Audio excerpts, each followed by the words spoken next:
Bonjour et bienvenue à tous. L'Algérie dit appeler les rebelles, les signataires, pour relancer le processus. Je pense que, en ce qui me concerne, les relations internationales entre États, lorsque vous voulez intervenir dans une situation, je vous donne un exemple simple, pour que la CEDEAO puisse intervenir, envoyer des émissaires au Niger, il a fallu d'abord que la CEDEAO clarifie la position du gouvernement de la transition. Avant de commencer, n'oubliez pas de vous abonner et d'activer la cloche de notification pour ne rater aucune de nos prochaines vidéos. C'est parti. C'est-à-dire, en suspendant le Niger, on reconnaît d'office le gouvernement de la transition comme étant le seul gouvernement officiel et porte-parole du peuple du Niger. Moi, je ne vois pas la suspension du Niger comme étant une mauvaise chose. À part les comptes bloqués, les frontières fermées. Et là, j'ai pas fini. Patrice Talon aujourd'hui est en train de demander pardon. Là aussi, vous n'avez pas entendu. Il y a beaucoup de bonnes nouvelles aujourd'hui. Patrice Talon il dit qu'il est en train de demander pardon à Tiani. Il demande pardon. Il s'est mis à genoux. Il demande pardon. Le Niger n'a qu'à revenir au port de Cotonou. On va parler de ça, on n'est pas pressé encore.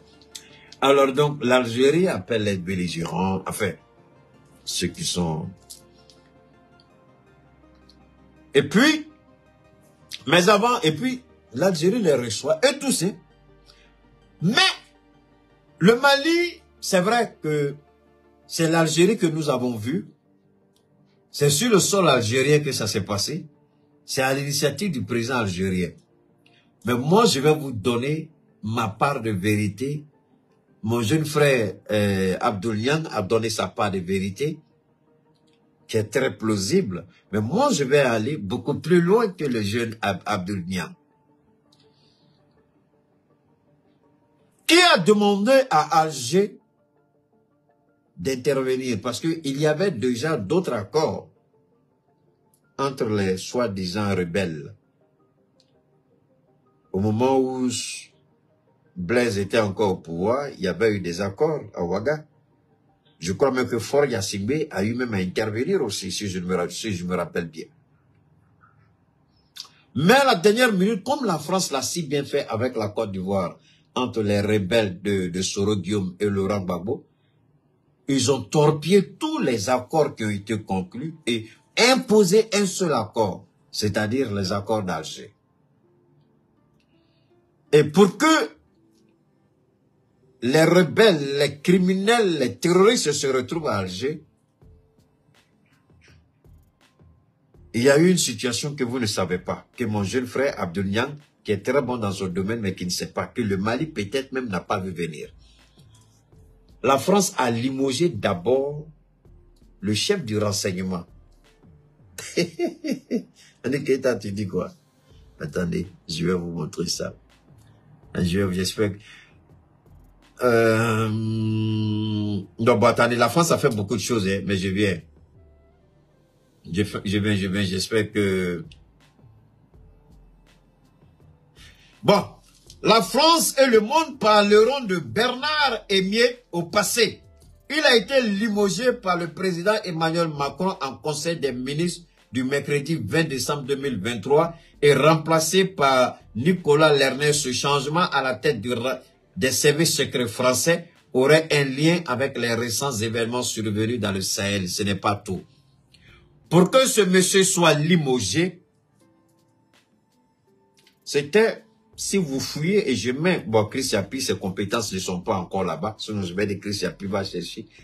Il y a une relation directe entre la rencontre que l'Algérie est en train d'organiser avec les anciens rebelles et le limogeage de ce monsieur. Rappelez-vous, je vous ai fait écouter le ministre de l'Intérieur, Safourla, le ministre de la Défense française. J'ai parlé de vous, de la première ministre française, de la ministre des Affaires étrangères françaises, tous devant le Conseil de défense du Sénat français, on dit que ce n'est pas, que le renseignement français n'était pas en faute. C'est là que vous devez respecter, que nous devons respecter le président Assimi Goïta et le président Vladimir Poutine. C'est en cela que je vous ai dit, c'est une fierté aujourd'hui que grâce à Assimi Goïta, le drapeau malien flotte dans le cosmos. Donc, le Mali a désormais son satellite de surveillance et de communication, mais pour le moment, c'est limité au renseignement militaire. Donc, le Mali avait tellement filtré ces informations. Je vous ai toujours dit une chose. Je dis, pour réussir une opération militaire, il y a deux éléments qui sont cruciaux. Les yeux de l'armée, les oreilles de l'armée. Et le renseignement que vous obtenez en temps réel sont des facteurs déterminants pour réussir ou pour ne pas réussir lorsque vous voulez lancer une opération militaire. Et j'ai dit que la France n'a plus les moyens de contrôler en temps réel les informations au niveau du Mali. La France ne sait plus parce que notre renseignement était sous-traité avec la France.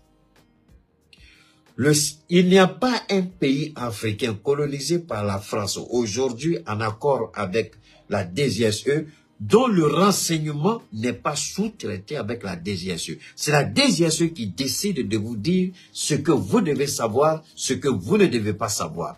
La DGSE vous prive d'informations capitales pour vous éviter, pour vous éviter de vous préparer au pire.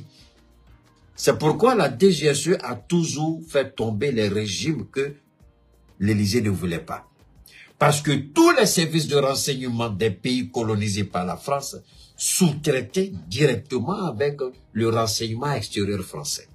C'est eux qui vous disent, qui vous donnent les informations dont vous avez besoin, parce que vous n'avez pas les moyens pour avoir ces informations, vous n'avez pas de satellite, vous n'avez pas de réseaux de communication, vous n'avez pas un moyen pour avoir des communications cryptées, c'est eux qui décident et c'est eux qui font le tri.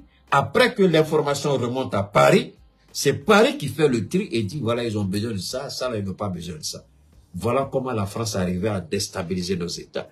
C'est pourquoi souvent quand je vois certains se qualifiant de spécialistes, ils vont s'asseoir sur les télévisions des Africains qui racontent leur petite vie de misère et misérable. Je dis vous n'avez rien compris, vous n'êtes rien, vous ne valez rien. Vous ne pouvez pas comprendre ça, c'est une petite logique. Est-ce que ça là c'est difficile à comprendre? Aujourd'hui, la Côte d'Ivoire ne maîtrise rien. C'est la DGSE aujourd'hui qui dit à Alassane Ouattara si c'est chaud ou si ce n'est pas chaud. C'est moi qui veux le dire. C'est moi qui veux le dire. Et il n'y a personne en Côte d'Ivoire qui peut me remettre en cause. Il n'y a personne dans le gouvernement ivoirien qui peut dire ce que j'ai dit est faux. Il n'y a personne. Et aujourd'hui, si le Mali a réussi, si le Mali a eu le courage de dire, MINUSMA dehors, c'est pourquoi je dis à Philippe Etienne qui se fait, comment il s'appelle votre président congolais là? Il dit, hé, petit, tu ne sais, il faut demander conseil à ton frère Assimi Goïta. Faut pas te lever comme ça parce que le Mali a dit va, toi aussi tu as dit va. Hein? Est-ce que, si ton service de renseignement continue de sous-traiter à la France là, et puis toi tu dis va là, il faut t'apprêter petit que c'est Guédi, parce que ce qui arrive là, tu vas te chercher. Pourquoi le fils de Dibi ne vaut rien ça à la France? Parce que tout le renseignement de Tchad est sous-traité par la France. Je vous l'ai dit, je le répète une énième fois. Moi, Cheikh Oumar Keïta, je rends honneur à mon père Gaussou Keïta qui les repose en paix. À mon père Sidi Keïta qui repose en paix, Moussa Keïta. Et le nom de leur plus grand frère qui s'appelle Oumar Keïta et Ousmane Keïta, qui tous reposent en paix. Je suis une fierté pour eux, je le dis sans offenser quelqu'un. Je commence par ma mère Mariam Diallo et toutes mes mamans, vivantes comme celles qui sont décédées, que vraiment Dieu bénisse nos mères. Et à travers moi, que ce soit pareil pour tous. Je vais vous dire une chose qui est importante. L'Algérie, c'est de l'Algérie qu'il s'agit toujours. Hein. Quand Assimi Goïta a décidé de couper le pont, Assimi Goïta sait que pour mener une guerre, il faut l'information. Et Assimi Goïta savait que l'information était sous-traitée avec la France. Et prendre certaines décisions, sans prendre certaines mesures, c'est s'exposer. Et c'est ce que le petit Tshisekedi, là, il est en train de faire. Il prend 2, 3 drones, il montre aux Congolais, il croit qu'il est prêt. Eh, Congolais, je vous dis, dites à votre président, il n'a qu'à arrêter de plaisanter avec la vie des Congolais. Il n'a qu'à arrêter. Parce que tant qu'il ne va pas contrôler le renseignement, tant qu'il n'aura pas le contrôle sur le renseignement militaire, sur le renseignement extérieur, il n'a qu'à quitter. Il va vendre la vie des Congolais cadeau. Parce que c'est la France qui sous-traite. Aujourd'hui, pourquoi la France a limogé le mercredi dernier? Ce mercredi, c'était quand? Hier. Pourquoi la France a limogé le chef du renseignement extérieur? La France croit que c'est sa faute. Ce n'est pas sa faute. C'est parce que nous travaillons directement avec la Russie. La Russie respecte notre intégrité. Ce qui nous revient de droit en termes de renseignement, la Russie n'a rien à voir dedans. Ça, c'est le Mali. Et c'est pourquoi la Russie n'a pas hésité à faire flotter le drapeau malien en haut, pour que désormais, on ne passe plus par la Russie, mais que le Mali lui-même exploite ses propres informations à partir de son satellite. C'est de ça que le Liptako Gourma avait besoin. L'information en temps réel pour mener toutes les guerres. Et quand l'Allemagne court pour venir, quel apport l'Allemagne peut apporter au Niger aujourd'hui que le Mali, le Burkina ne peut pas apporter au Niger? Zéro. Je suis content aujourd'hui parce que j'entends des voix au Niger qui s'élèvent pour demander le départ des Américains. Les Américains ne sont plus les bienvenus au Niger. Ce sont des traites. Les Américains, ils avaient certaines informations à travers leurs espions qui avaient infiltré le Mali. Mais ils ont laissé la France se casser la gueule, croyant que si la France tombe, eux, ils pourront revenir. Ils se croient plus malins que nous. Ils ne savent pas que nous aussi, que les périores ont changé. Les Américains, c'est vrai, ils avaient certaines informations. Mais pas des informations aussi crédibles parce que la Russie, quand la Russie te donne, comment on appelle, un système, un réseau d'informations cryptées, mon ami, il faut aller dormir. Les Américains vont passer leur vie proche. Les Américains n'ont jamais reçu de toute leur vie à casser un code russe. Les Américains n'ont jamais réussi à casser un code, comment on appelle ça, un code chinois ou un code bon, les Nord-Coréens, ils travaillent avec la Chine. Je veux une seule personne au monde pour me prouver que ce que je dis est faux. Huawei est le seul téléphone au monde qu'aucun pirate américain n'a réussi à casser le code. Mais tous les jours, les gens prennent l'iPhone que vous achetez millions. Là. Les enfants cassent le code matin, midi, soir. Quand il y a eu un attentat, il y a eu cet attentat meurtrier terroriste aux États-Unis. Ils ont pris le téléphone des terroristes après sa mort. Ils ont demandé à, comment on appelle ça, à iPhone d'ouvrir le téléphone. iPhone a refusé. Ils sont allés en justice, iPhone a gagné. Il dit, si on ouvre aujourd'hui, on perd notre clientèle, on perd notre crédibilité. Donc l'État, à l'époque de Barack Obama, j'étais encore aux États-Unis, ils sont allés au procès et les États-Unis ont perdu le procès face à iPhone. Ils n'ont jamais donné le code. Maintenant, qu'est-ce que le FBI a fait? Parce que le FBI, c'est le service de renseignement intérieur. La CIA, c'est le service de renseignement extérieur. Donc le FBI a fait appel aux plus grands pirates. Ils sont même allés faire sortir des gens.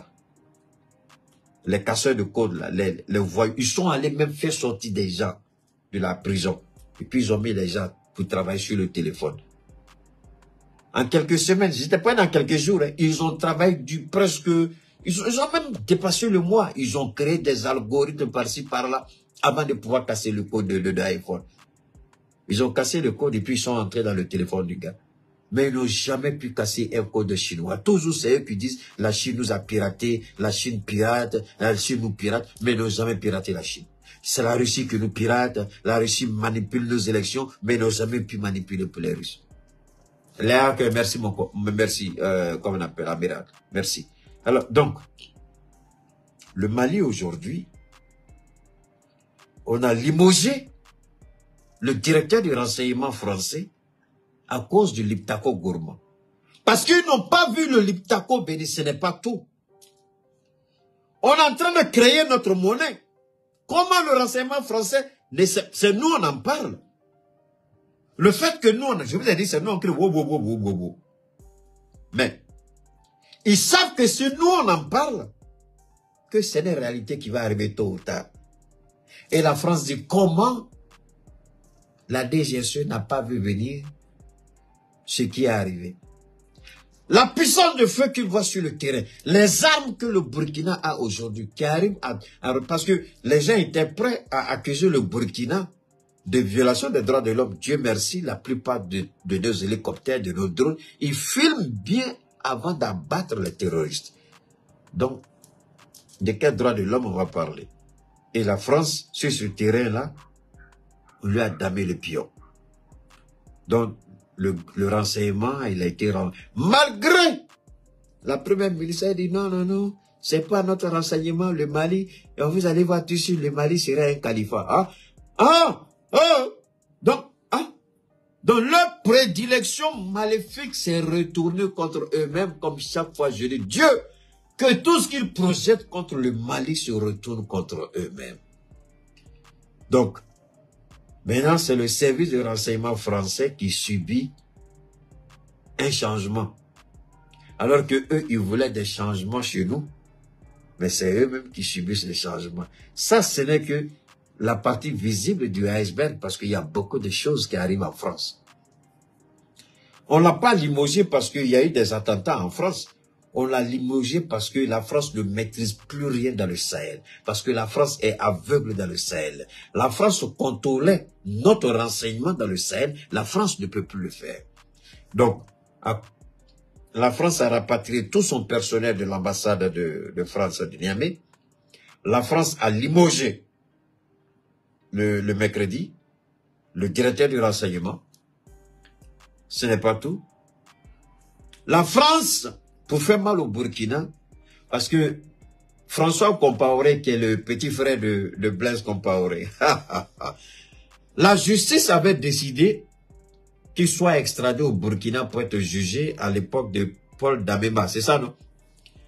Emmanuel Macron dit jamais c'est fini. Je vais vous aider à mieux comprendre. La France a annulé le 13 décembre le décret d'extradition de François Compaoré signé en 2020 poursuivi dans l'assassinat du journaliste Norbert Zongo. Donc la France dit que François Compaoré peut vivre désormais un homme libre en France. Il ne sera jamais extradé au Burkina Faso. Parce que tout simplement, on a... Mais c'est une bonne chose pour nous. Vous savez, c'est pourquoi je vous ai dit les bonnes choses sont en train de se préparer dans le Liptako-Gourma. Donc la France dit François Compaoré ne sera plus extradé. Nous, on s'en fout. La justice sur son coup. Vous pouvez vous opposer aujourd'hui. C'est un décret. Donc le président prend un décret pour annuler. Mais nous, on peut prendre des avocats sur place en France pour faire appel au décret. Mais c'est donner trop d'importance à Emmanuel Macron. Et je demande au capitaine de ne même pas le faire. Que François Compaoré vienne comparaître pour le meurtre de Norbert Zongo. Quoi qu'il en soit, justice sera faite au temps opportun, au moment opportun. Si François Compaoré est d'une manière ou d'une autre impliqué dedans, je demande tout simplement à la famille de Zongo de garder son sang-froid et de laisser la justice divine faire son travail. Ça va se faire. On n'est pas pressé. C'est eux qui sont pressés. Nous, on n'est pas pressés. Alors, donc, vous voyez, alors, l'Algérie reçoit ce... et puis dit qu'elle veut. Alors qu'en termes de relations internationales, l'Algérie, qui a une ambassade au Mali, aurait pu saisir le Mali officiellement pour dire, nous souhaitons relancer, puisqu'il y a un ministère des Affaires étrangères, le ministre des Affaires étrangères, même pas l'ambassade, le ministre des Affaires étrangères de l'Algérie pouvait saisir son homologue malien pour dire, nous souhaitons rencontrer les les anciens rebelles et puis voir comment relancer le processus de paix d'Alger. Et nous souhaiterions avoir le soutien et l'accompagnement du gouvernement malien. Voilà comment on respecte, voilà comment on traite un pays, voilà comment on respecte un pays avec courtoisie. Je répète, l'Algérie aurait dû saisir le Mali. Il y avait deux voies diplomatiques qui s'offraient à l'Algérie, dans le respect de bon voisinage. Un, l'ambassade d'Algérie au Mali. On pouvait envoyer l'ambassadeur d'Algérie au ministère des Affaires étrangères, porteur des messages au président Assimi Goïta, pour lui dire que l'Algérie souhaite rencontrer les anciens rebelles pour relancer le processus de paix d'Alger. Premier élément. Deuxième élément, l'Algérie pouvait saisir, le ministre des Affaires étrangères de l'Algérie pouvait saisir directement son homologue malien, Abdoulaye Diop, pour lui dire: nous souhaitons relancer le processus de paix, mais on cherche d'abord à voir la position du Mali. On ne dirait pas que... Mais l'Algérie ne le fait pas. L'Algérie, comme elle est gonflée, erronée, elle croit... L'Algérie, je vous ai dit que le Mali ne doit pas faire confiance à l'Algérie, que le Mali ne doit pas faire confiance à la Mauritanie, que le Mali ne doit pas faire confiance au Tchad, et que on devait faire beaucoup. J'avais dit tout ça. J'ai dit Tchad. C'est ça, non? Oui. J'ai dit la Mauritanie et puis l'Algérie, là. Ce sont deux criminels. Parce que c'est la DGSE qui, de concert avec le service de renseignement algérien, ont permis aux terroristes et aux rebelles de s'équiper des armes libyennes pour venir attaquer le Mali en 2011-2012.